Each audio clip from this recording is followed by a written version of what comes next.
दुल्हन बना के लैनी मंगिया सवार जी, हाथ के नाम हदी छूटल बनी सुकवार जी।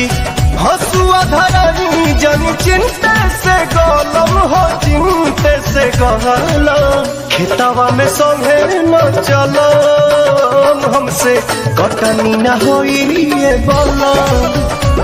आय हाय खेतवा में संगे न चलम, हमसे कटनी न होई ये बलम। दुल्हन बना के लैनी मंगिया सवार जी, हाथ के नाम हदी छूटल बनी सुकवार जी। हसुआ धरानी जन चिंते से गलम हो, चिंते से गलम खेतवा में संगे न चलम, हमसे कटनी न होई ये बलम। आय हाय खेतवा में संगे न चलम, हमसे कटनी न होई ये बलम।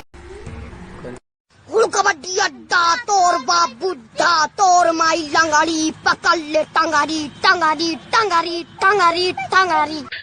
मुझे जाने दो, मुझे जाने दो।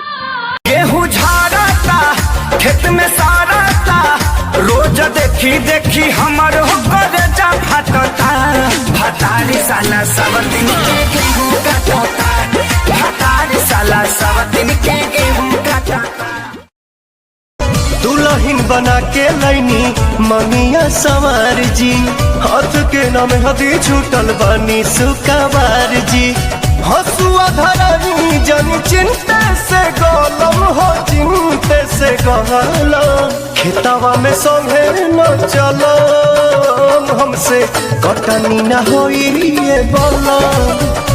आय हाय खेतवा में संगे न चलम, हमसे कटनी न होई ये बलम।